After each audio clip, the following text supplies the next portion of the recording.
بسم اللہ الرحمن الرحیم۔ ابو جوالق نے کہا انشاءاللہ درہم چوری ہو گئے۔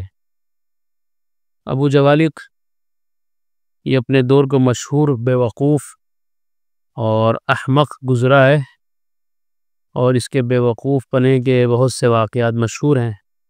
ان میں سے ایک واقعہ یہ بھی ہے، اور اس واقعے کی یہاں ذکر کرنے کا مقصد یہ ہے کہ ہم سمجھیں کہ کون سی بات کہاں بولنے کی ہوتی ہے اور کون سی بات کہاں نہیں بولنے کی ہوتی ہے۔ یہ بھی ایک بہت سمجھ کا اور عقل کا کام ہوتا ہے کہ کون سی بات کہنی ہے کون سی نہیں کہنی ہے، کتنی کہنی ہے کتنی نہیں کہنی ہے، کب کہنی ہے کب نہیں کہنی ہے، کس انداز سے کہنی ہے کس انداز سے نہیں کہنی ہے۔ ہر چیز کے مراتب ہیں اور یہ ہر چیز کے ذکر کرنے کے کچھ درجات ہیں۔ بہت سے لوگوں کا مزاج ہوتا ہے کہ وہ ہر بات میں ماشاءاللہ ماشاءاللہ ماشاءاللہ، بہت سے لوگوں کا مزاج ہوتا ہے کہ ہر بات میں انشاءاللہ انشاءاللہ انشاءاللہ۔ تو لیکن سوچنا چاہیے کہ انشاءاللہ کہاں کہنا ہے اور ماشاءاللہ کہاں کہنا ہے۔ بہت سے لوگوں کا مزاج ہوتا ہے کہ دعا ہو رہی ہے بس ہر بات پہ آمین آمین آمین، انہیں پتہ بھی نہیں کہ آمین کہنا ہے نہیں کہنا ہے۔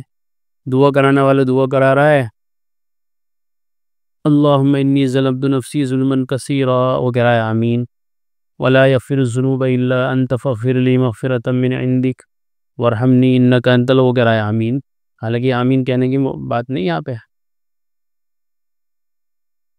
یہاں کہنا چاہیے بے شک، اللہم انی ظلمت نفسی ظلما کثیرا، اللہ میں نے اپنے اوپر بہت ظلم کیا، تو بے شک ظلم کیا، آمین کہ ہاں نہیں کیے اور جتنے اور رہ رہے ہیں وہ بھی۔ انک انت الغفور الرحیم، بے شک آپ غفور الرحیم ہے، تو کیا بے شک اللہ غفور رحیم ہے، تو آمین نہیں۔ لیکن لوگوں کو پتہ نہیں ہوتا تو وہ ہر بات پہ نا آمین کہنا ہے۔ تو یہ بھی سمجھ کی بات ہے، علم کی بات ہے، عقل کی بات ہے کہ کہاں کیا کہنا ہے۔ یہ واقعہ ایک مشہور بزرگ کیا احمق تھا، لیکن بہرحال بزرگ بھی اپنے زمانے کا تھا، لیکن باتیں ساری بیوقوفانہ تھی، اس لیے مشہور ہو گیا احمق۔ احمق کہتے ہیں عربی میں بیوقوف کو، احمد نہیں، احمق آخر میں قاف ہے، بیوقوف۔ تو یہ بزرگ جو تھے بیوقوف تھے بہت بڑے۔ کیسے پتہ چلا؟ ایک صاحب کہتے ہیں کہ ابو جوالق ایک دن گھر سے نکلا، راستے میں ایک دوست سے اس کی ملاقات ہوئی، اس نے پوچھا ابو جوالق کہاں کے ارادہ ہے، کہاں جا رہے ہو؟ اس نے کہا گدھا خریدنے جا رہا ہوں۔ دوست نے کہا انشاءاللہ کہو، اگر اللہ نے چاہا تو خریدو گے، نہیں تو خالی ہاتھ واپس آؤ گے، یا کچھ بھی ہوگا۔ اور یہی تعلیم بھی ہے قرآن کی، شریعت کی، وَلَا تَقُولَنَّ لِشَيْءٍ إِنِّي فَاعِلٌ ذَلِكَ غَدًا إِلَّا أَن يَشَاءَ اللَّهُ، سورہ کہف میں۔ تم کسی بھی کام کے بارے میں یہ مت کہو کہ میں کل اس کو کروں گا۔ تم کون ہوتے ہو کرنے والے؟ کروانے والا تو وہ ہے، اور اس نے نہیں چاہا کروانا تو تم لاکھ کوشش کر لیو کبھی بھی نہیں کر پاؤ گے۔ إِلَّا أَن يَشَاءَ اللَّهُ، میں جب کروں گا جب اللہ چاہیں گے۔ اور ایسے سورہ کویرت میں وَمَا تَشَاءُونَ إِلَّا أَن يَشَاءَ اللَّهُ رَبُّ الْعَالَمِينَ، تم جو چاہتے ہو وہ نہیں ہوتا، اللہ رب العالمین جو چاہتے ہیں وہ ہوتا ہے۔ سورہ دہر میں وَمَا تَشَاءُونَ إِلَّا أَن يَشَاءَ اللَّهُ إِنَّ اللَّهَ كَانَ عَلِيمًا حَكِيمًا، تم جو چاہو گے وہ نہیں ہوگا، اللہ جو چاہیں گے وہ ہوگا۔ اس لیے آدمی کو ہر کام کے آئندہ کرنے کا جب ارادہ کر رہا ہے تو کہتے ہیں انشاءاللہ، ٹھیک ہے جی، انشاءاللہ۔ بھئی کل آپ کے ہاں دعوت ہے، ٹھیک ہے انشاءاللہ آ جائیں گے جی، کل میں آپ کے لیے گرم گرم کافی بنا کے لاؤں گا انشاءاللہ، پتہ نہیں آپ رہیں نہ رہیں، ہم رہیں نہ رہیں، تو انشاءاللہ جی، کچھ بھی، یہ تو مثال دے دی۔ کوئی بھی کام کرنے کا ارادہ ہو آئندہ، چاہے کل یا تھوڑی دیر کے بعد، یہ میں آپ سے ملتا ہوں مغرب کے بعد انشاءاللہ، اگر اللہ نے چاہا تو ملیں گے، پتہ نہیں ایسی کیا مجبوری آ گئی کہ نہ مل پاؤ، ہم کو آپ جھوٹے ہو جاؤ گے، وعدہ خلافی ہو جائے، تو الا انشاءاللہ، انشاءاللہ کہہ دو۔ اور ایسے بے شمار موقع ایسے ہیں کہ کوئی بھی کام ہمیں آئندہ پہ کرنے کے لیے ٹالنا ہے، ہم کل کریں گے، 1 گھنٹے بعد کریں گے، نماز کے بعد کریں گے، تو انشاءاللہ بول دو، اگر اللہ نے چاہا۔ اس سے کیا ہے کہ وہ کام اللہ کے سپرد ہو جاتا ہے، اللہ تعالیٰ کروانا چاہے تو کروا دیتے ہیں ورنہ نہیں۔ اور آدمی کی اپنی اس سے بندگی بھی ٹپکتی ہے کہ آدمی بندہ ہے، یہ فرعون نہیں ہے۔ یہ فرعونیت ہی کی کوئی ایک مثال ہے کہ آدمی یہ کہے کہ میں جو چاہے کروں، اور بندگی کی مثال یہ کہ میرے کرنے سے کیا ہوتا ہے، اللہ کرتے ہیں تو ہوتا ہے جی۔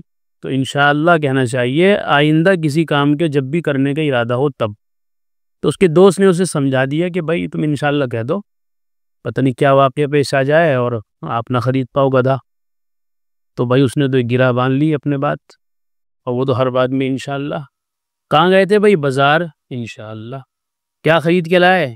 کہ جی سبزی. انشاءاللہ. ہر بات میں انشاءاللہ انشاءاللہ انشاءاللہ. اسے یہ پتہ انشاءاللہ کہنا کا، اس نے تو یہ سمجھا کہ جب بھی کہیں جاؤ تو بھائی انشاءاللہ کہنا ہے. اب اس سے کوئی بھی ملتا، کوئی بھی بات کرتا تو ہر بات میں انشاءاللہ. نماز پڑھ لی عصر کی؟ جی انشاءاللہ پڑھ لی.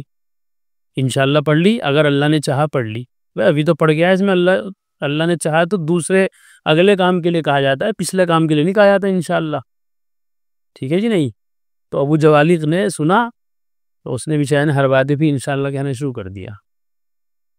اب ابو جوالیق نے کہا بھلا یہ بھی انشاءاللہ کہنے کا موقع ہے؟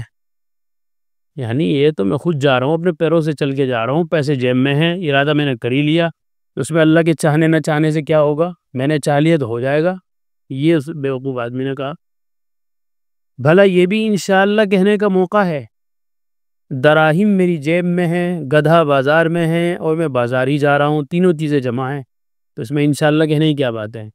میں نے تینوں چیزیں، تینوں اسباب میرے پاس موجود ہیں گدھا خریدنے کے، تو بھی انشاءاللہ کیوں کہوں؟ انشاءاللہ تو گویا اس کے سمجھ کے مطابق ایسے کام میں کہنا چاہیے جو آدمی کے بس کا نہ ہو. یہ اس نے سوچا بیچارے نے. عجیب اتفاق کی بات ہے کہ راستے میں ان کے درہم چوری ہو گئے. چنانچہ وہ واپس لوٹ رہے تھے، دوبارہ دوست سے ملاقات ہوئی. واپس لوٹ رہے تھے تو دوست دوبارہ پھر ملا راستے میں. کیا رہا بھائی، تم گدھا خریدنے گئے تھے، لے آئے؟ اس نے پوچھا گدھا خرید لیا؟ ابو جوالیق نے جواب دیا انشاءاللہ درہم چوری ہو گئے. انشاءاللہ درہم چوری ہو گئے. تو یہ دیکھو انشاءاللہ کہاں کہنا تھا، وہاں تو کہہ نہیں پایا بیچارے شروع میں، وہاں تو کمیاں نکال رہا ہے بھائی انشاءاللہ کہنے کی کیا ضرورت ہے، پیسے میرے پاس ہیں، ارادہ میں نے کر لیا، گدھا بازار میں ہے، تو انشاءاللہ کیوں کہوں؟ لے اب کہ انشاءاللہ. اب ایسی جگہ بھی کہہ رہا ہے جہاں نہیں کہنا چاہیے تھا. تو انشاءاللہ کہتے ہوئے اس بات کا دھیان رکھنا چاہیے کہ میں جس بات پہ انشاءاللہ کر رہا ہوں میں اپنی طرف سے تو پورے طریقے سے تیار ہی ہوں، لیکن پھر بھی اللہ کی مشیت ضروری ہے ہر کام کے اندر. بہت سے لوگ جھوٹ بولنے کے لیے انشاءاللہ کہہ دیتے ہیں. بہت سے لوگ ان میں بات کی بہت دن سے آئے نہیں آپ، ہم انتظار کرتے کرتے بڈھے ہو گئے، نہیں انشاءاللہ جلدی آئیں گے، انشاءاللہ جلدی آئیں گے. تو وہ انشاءاللہ ارادہ کچھ نہیں ہے دل و دماغ میں جانے کا بالکل بھی، اور ٹالنے والی بات. ٹھیک ہے جی نہیں؟ تو ٹالنے کی نیت سے انشاءاللہ کہہ رہا ہے تو گناہ ہے، اللہ کے اوپر ڈال رہا ہے، ارادہ خود کا نہیں ہے. ارادہ تو اللہ نے تجھے بالکل عاجز تھوڑی بنا، ہاتھ پیر تھوڑی باندھ رکھے اللہ نے.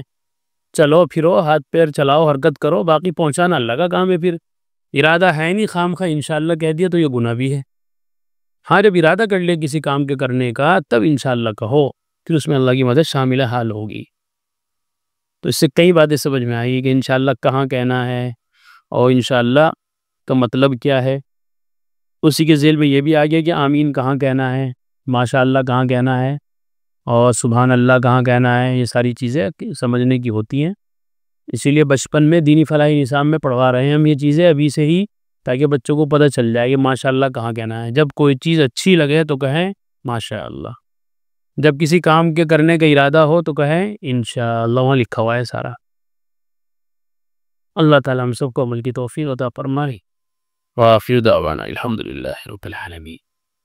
قرآن کریم میں اللہ تعالیٰ فرماتے ہیں الا بذکر اللہ تطمئن القلوب، کہ سن لو، اچھے سے سمجھ لو، اللہ تعالیٰ کے ذکر ہی سے دلوں کو اطمینان نصیب ہوتا ہے. یعنی اللہ تعالیٰ کے جو انعامات و احسانات و اس کی نوازشیں ہم پر ہیں، اگر ہم ان کو یاد کریں گے تو ہمارے بے قرار دل کو قرار آ جائے گا، سکون مل جائے گا. اگر ہم چاہتے ہیں کہ ہمارے دلوں میں سکون آئے، اطمینان نصیب ہو، تو اس کا ایک واحد علاج اور ایک بہترین دوا یہ ہے کہ ہم فوراً اللہ کے ذکر میں مشغول ہو جائیں.